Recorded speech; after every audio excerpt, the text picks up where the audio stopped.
Assalamualaikum Sobat Film, terima kasih sudah nonton video ini.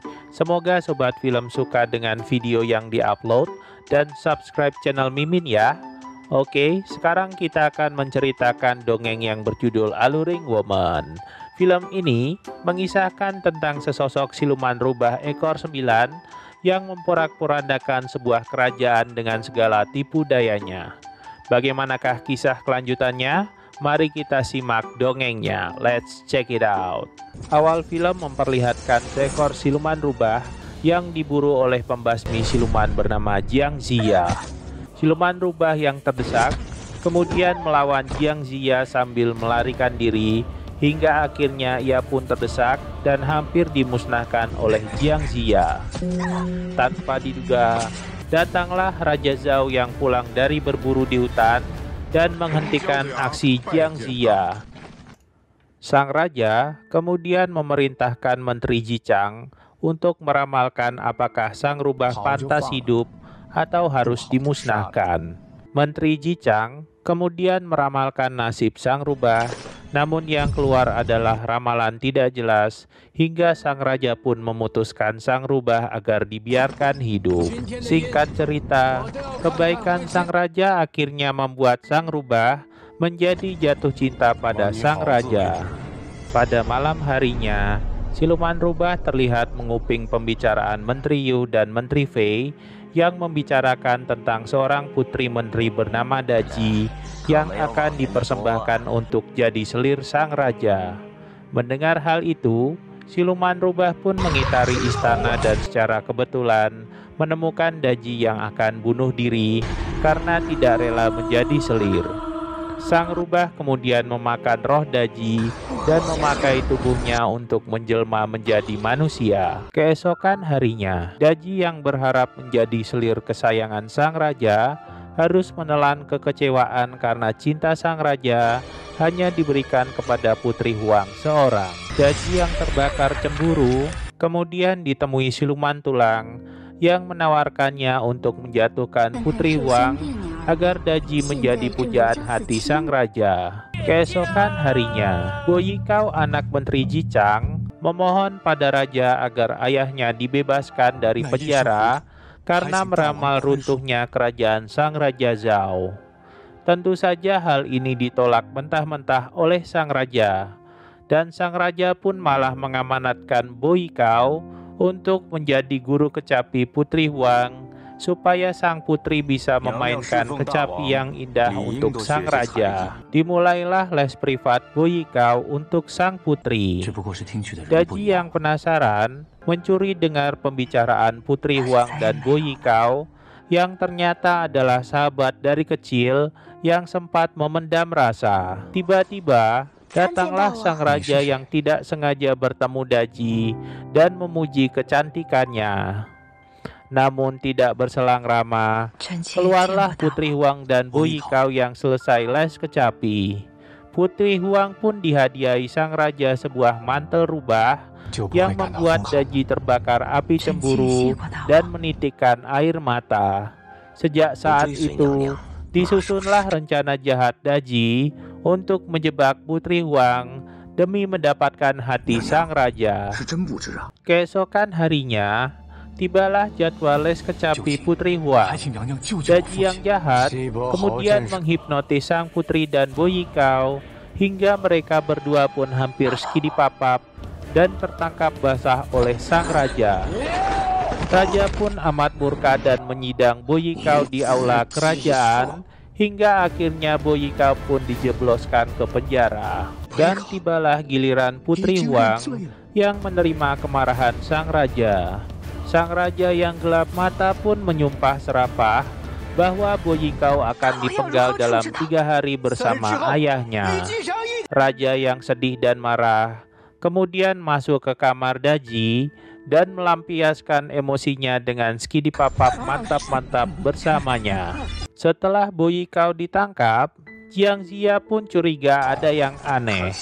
Ia curiga bahwa Bo Yikao ada dalam pengaruh siluman pada saat melakukannya. Jiang Ziya dan Raja Wucheng pun berkunjung ke penjara dan Boyikao pun berkata bahwa ia tidak dalam keadaan sadar saat melakukan itu pada Putri Huang.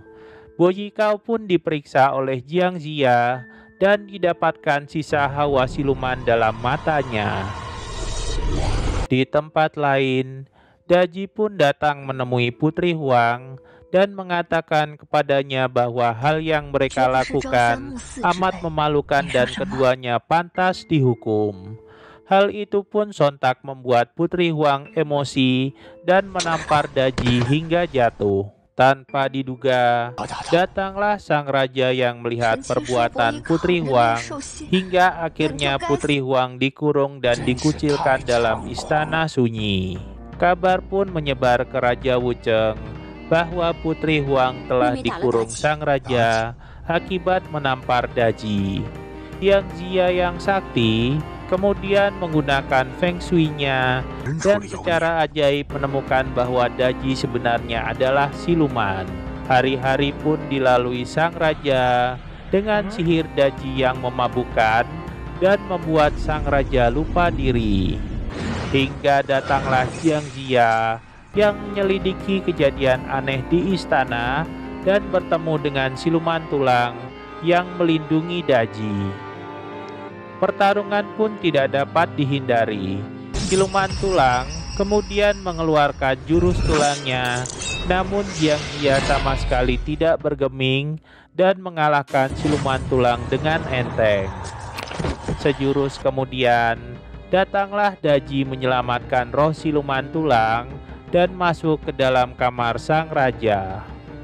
Daji pun berkata, jika Jiang Ziya berani menyerangnya, maka ia akan membangunkan sang raja dan menuduh Jiang Ziya akan membunuh raja. Dan hal itu membuat Jiang Ziya pun mundur. Sejurus kemudian, roh siluman tulang dikembalikan Daji ke tubuhnya, dan siluman tulang pun membantai pasukan pengawal raja yang ada di depannya. Jiang Ziya dan Raja Wucheng pun tidak kehilangan akal. Mereka berdua akhirnya mencoba memancing Daji dengan cara membantai sarang siluman rubah tempat tinggal Daji hingga tidak bersisa satu pun. Tetapi Daji yang marah dapat menahan diri dan sama sekali tidak terpancing. Daji yang licik membalas perbuatan Jiang Ziya dengan cara menjelma menjadi Putri Huang dan membebaskan Boyikao agar Boyikao dituduh melarikan diri. Belum puas sampai di situ, Daji pun pergi menemui Putri Huang dan menunjukkan wujud aslinya. Ia kemudian berkata pada Putri Huang bahwa semua cinta sang raja akan jadi milik Daji seorang, dan Putri Huang akan menderita menyaksikannya sampai akhir. Setelah Daji menghilang, datanglah sang raja yang mendengar kabar bahwa Putri Huang telah membebaskan Boyikao, dan sang raja pun akhirnya memerintahkan pengawalnya mengurung sang putri di penjara.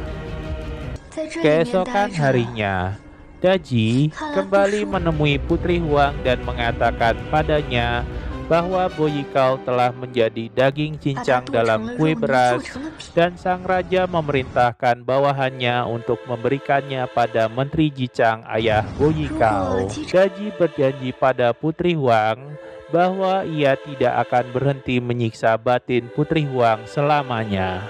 Saat Raja Wucheng dan Jiang Ziya membicarakan Daji, seorang bawahannya tiba-tiba datang mengabarkan bahwa istri Raja Wucheng telah diculik oleh siluman rubah. Mendengar hal ini, Raja Wucheng yang emosi menyiapkan pasukan terbaiknya dan menyerbu istana untuk mencari dan memusnahkan Daji. Di waktu yang sama, Huan Jia, istri Raja Wucheng yang dirasuki oleh siluman tulang, tanpa sadar bercumbu rayu dengan sang raja. Hingga tibalah momen Raja Wucheng yang mendobrak masuk paviliun istana dan menemukan istrinya sedang bermesraan dengan sang raja. Huan Jia yang tiba-tiba sadar dan merasakan dilecehkan oleh Daji, kemudian mencoba menusuk Daji namun dihalangi oleh sang raja hingga ia pun tewas tertusuk pisaunya sendiri. Daji yang tidak mau sosok silumannya ketahuan, kemudian menyihir raja hingga pingsan.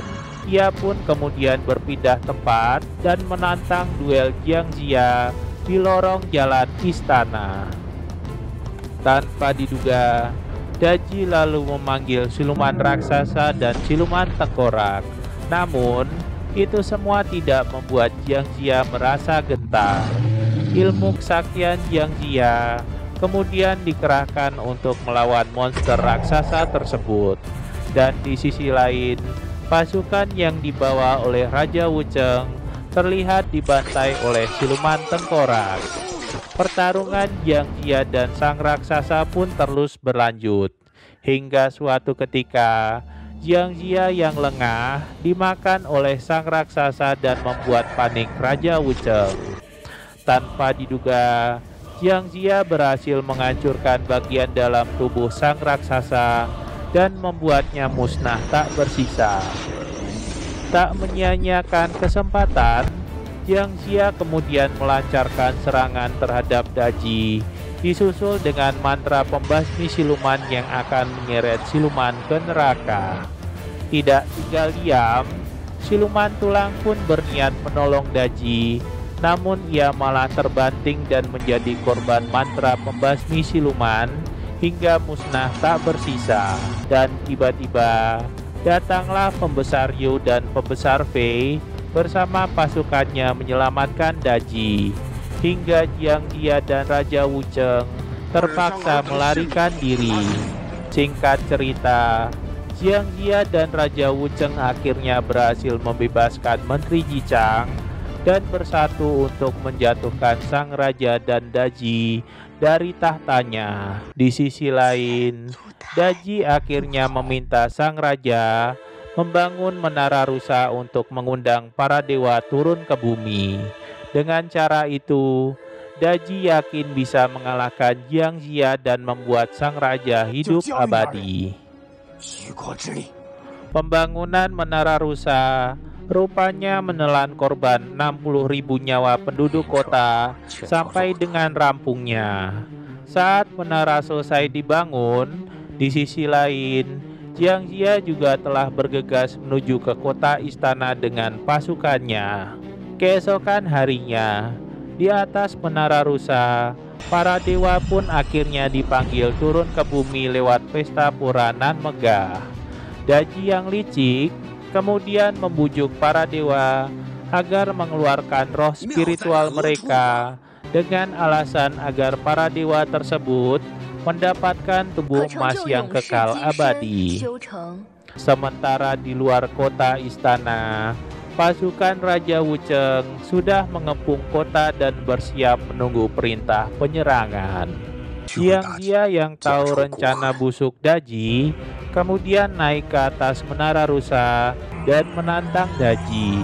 Tidak mau rencananya berantakan, Daji kemudian melompat dan menyerap semua roh spiritual yang bertebaran dan membuat para dewa musnah satu persatu. Raja Zhou yang terkejut melihat aksi Daji akhirnya menyadari bahwa Daji adalah siluman.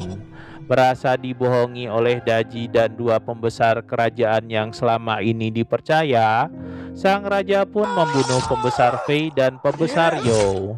Sang raja yang merasa menyesal kemudian bertanya apakah kejadian Putri Huang dan Bu Yikao adalah ulah Daji juga.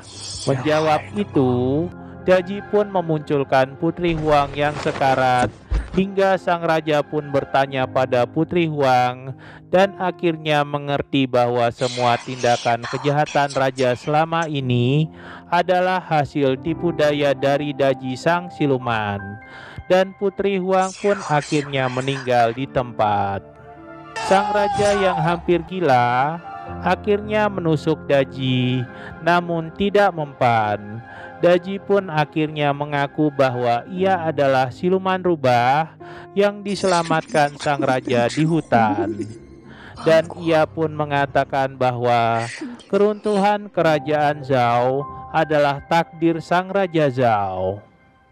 Akhirnya, pecahlah pertempuran antara Jiangxia dan Daji. Jiangxia pun melancarkan ilmu kesaktiannya, namun dengan enteng dipentalkan oleh Daji berkat roh dewa yang telah diserapnya.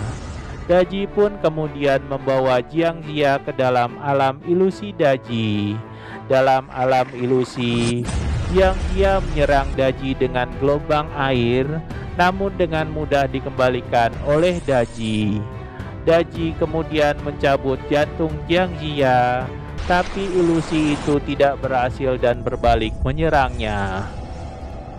Daji yang marah kembali menyerang dengan mengeluarkan Kyuubi raksasa dan ditangkis oleh Jiangxia dengan ilmu pengunci roh yang membuat Kyuubi raksasa terkurung dalam dasar lantai air dan memusnahkannya. Tidak berhenti sampai di situ, Jiangxia pun memanggil tentara langit yang bertubi-tubi menyerang Daji. Tidak menyia-nyiakan kelengahan Daji, Jia pun mengeluarkan jurus gerbang neraka yang menyedot roh spiritual Daji satu persatu. Daji yang semakin terdesak kemudian mengeluarkan jurus pamungkasnya, yaitu dunia merah. Namun ilmu itu tidak berarti apa-apa di hadapan ilmu dunia yin yang dari Jiangxia. Akhirnya Daji pun tumbang akibat ilmu yin yang Jiangxia, hingga Jia pun terbebas dari ilusi.